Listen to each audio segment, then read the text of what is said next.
गांव में कथा चल रही थी, तो कथा के मध्य में महाराज जी ने कहा कि देखो भैया, हम कथा तो सुना रहे हैं, पर कथा के बाद पूरे गांव में सबको कुछ ना कुछ संकल्प लेना पड़ेगा। तो पूरे गांव ने संकल्प लिया। किसी ने लिया कोई नशा करता है वो छोड़ते हैं, किसी ने संकल्प लिया हम इतनी माला करके कुछ खाएंगे, किसी ने कुछ संकल्प लिया। गांव में एक धनवान सेठ जी रहते थे, तो वो कथा में बड़ा कम दर्शन देते थे।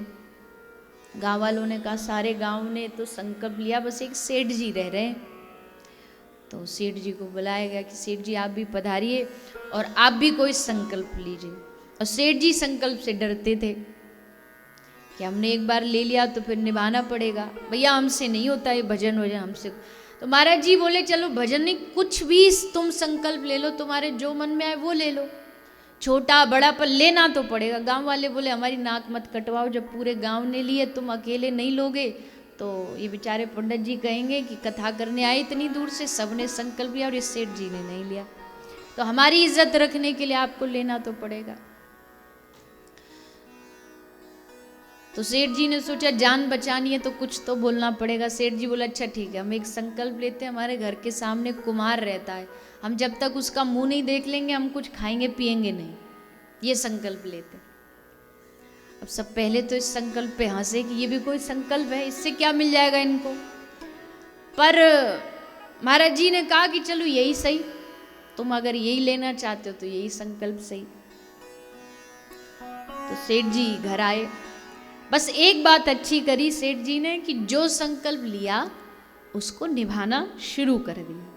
सुबह सुबह उठते, उसका मुंह देखते और फिर उसके बाद खाते पीते। 1 महीना 2 महीना 1 साल 2 साल 10 साल 12 साल हो गए यही काम करते करते। पर एक दिन क्या हुआ, एक दिन कुम्हार किसी काम से बाहर चला गया। अब सेठ जी की हालत खराब, कुमारन से पूछ रहे हैं कि तुम्हारे वो कहाँ हैं, बोले वो तो बाहर गए। बोले कब तक आएंगे, बोले दोपहर तो हो ही जाएगी। अब सेठ जी घबराए, संकल्प नहीं तोड़ रहे कि हमने संकल्प लिया जब तक उसका मुंह नहीं देखेंगे तब तक हम कुछ खाएंगे पिएंगे नहीं। इतने में पता चला वो आ गया, तुरंत भागे भागे, कहाँ गया कहाँ गया। तो कुम्हारन ने बोला कि वो तो माटी लेने पहाड़ पे चले गए। अब तो सेठ जी भागे भागे वहीं उसके पीछे पीछे गए पहाड़ पे। पहाड़ पे जब वो ऊपर खुदाई कर रहा था माटी की, तो माटी खोदते खोदते उसको माटी में एक हीरा मोती से भरा कलश मिला। बड़े ही महंगे हीरे जवाहरात उस कलश में भरे हुए थे। अब जैसे सेठ जी कुम्हार ने उसको देखा तो एकदम प्रसन्न हो गया, जीवन बन गया इसका, तो इतना धन एक साथ घड़े में भरा हुआ मिला तो इसका तो एकदम जीवन बन गया, प्रसन्न हो गया। अब प्रसन्न होकर के इधर उधर देख रहा है कि कहीं किसी ने देख तो नहीं लिया। ऊपर से पहाड़ से ही झांक करके देख रहा है, कोई हमें देख तो नहीं रहा। जैसे झांक करके देखा तो नीचे सेठ जी थे। सेठ जी ने जैसे कुम्हार का मुंह देखा तो नीचे से ही सेठ जी चिल्लाए, देख लिया देख लिया देख लिया। अब सेठ जी तो सोच रहे कि कुम्हार का मुंह देख लिया, और कुम्हार सोच रहा है कि सेठ जी ने हमारा घड़ा देख लिया। अब घबराया, भागा भागा नीचे आया, सेठ जी से बोला सेठ जी देख लिया। हाँ देख लिया।